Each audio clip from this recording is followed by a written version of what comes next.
दोस्तों, याद है मैंने इस सीरीज़ के शुरुआत में आपसे कहा था कि सपने हमारे अंतर्मन का प्रतिबिंब होते हैं, और मैं इसे सच भी मानता हूँ। ऐसा ही एक सपना मुझे किसी ने भेजा है। उन्होंने ये बताया है कि सच में सपने हमारे अंतर्मन का प्रतिबिंब होते हैं। कई बार ये अच्छे भी हो सकते हैं, कई बार हमारी सोच से भी ज़्यादा बुरे, पर ज़्यादातर सपने हमारे अंदर की बुराइयों या अच्छाइयों के ही प्रतिबिंब होते हैं, वो भी उन बुराइयों के जिन्हें हम समाज से छुपाते हैं और अपनों से, और यहाँ तक कि खुद से भी। वास्तविक जीवन में मैं बहुत ही साधारण सा और शांत स्वभाव का व्यक्ति हूं, पर मैं आपको अपने अंदर छुपे उसी खूनी खूंखार शख्सियत से मिलाने जा रहा हूं जो कि मैं कभी नहीं बनना चाहूंगा। मैं और मेरी पत्नी वाराणसी घूमने जाते हैं। हम वाराणसी स्टेशन पर उतरे और वहां से रिक्शा लेकर घाट की तरफ चल देते हैं। वहां हम स्नान करते हैं। मेरी पत्नी जब स्नान करके ऊपर की ओर जा ही रही होती है, तभी उसका पैर फिसल जाता है, जिसकी वजह से वो गिरने को होती है। तभी एक लड़का उसे पकड़ लेता है। मैं जाकर अपनी पत्नी को संभालता हूं और उस लड़के का धन्यवाद करता हूं। इसके बाद हम दोनों मंदिर की ओर चल देते हैं।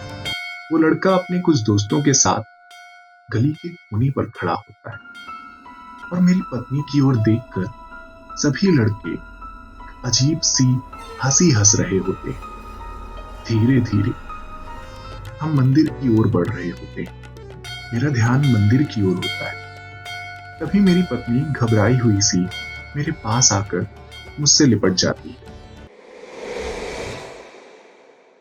मैं उसकी तरफ देखता हूं। उसके चेहरे पर एक अजीब सा डर था। मैंने उससे पूछा, क्या हुआ?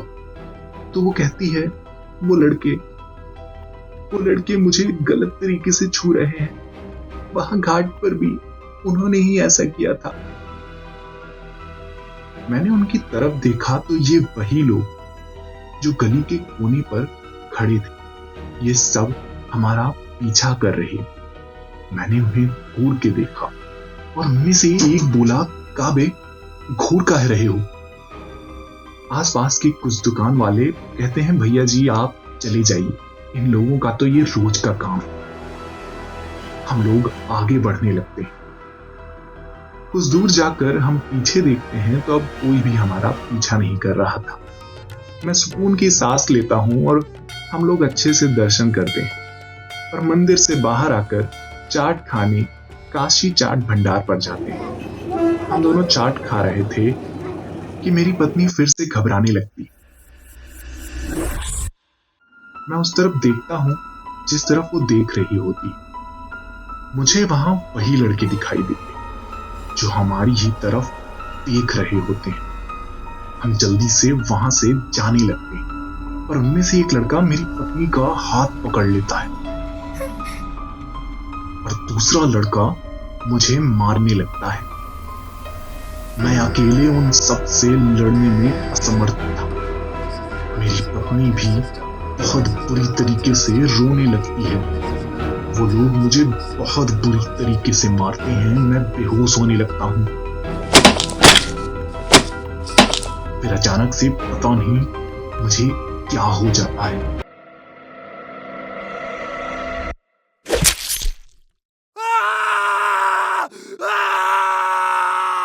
मैं वहीं दुकान पे पड़े एक बड़ी सी कलछन से उस लड़के पर हमला कर देता हूं और पागलों की तरह बाकी सबको भी मारने लगता हूं। वो लड़के इधर उधर भागने लगते हैं। मैं उनके पीछे भागते हुए उस लड़के को पकड़ लेता हूं जिसने मेरी पत्नी का हाथ पकड़ा था। उसके सीने पर चढ़कर एक चाकू से उसके सीने पर वार कर देता हूं।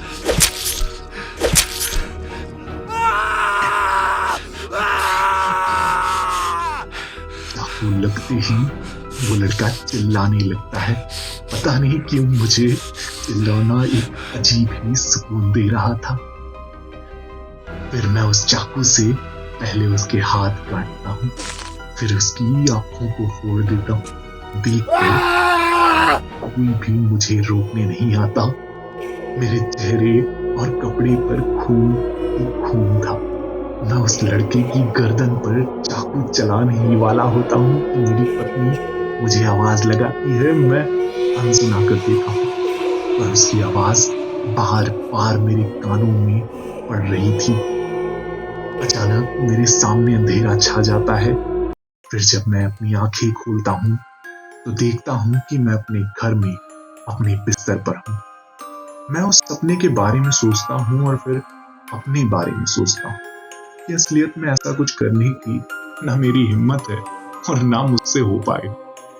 शायद ये सपने हमारे अंतर मन में पल रहे गुस्से का प्रतिबिंब होते, जो हकीकत में भी शायद सच हो सकते। शुक्रिया आप सभी का। आप सुन रहे थे कहानी जंक्शन पर सपनों का सफर। जल्दी मिलेंगे एक नए सपने के साथ। धन्यवाद।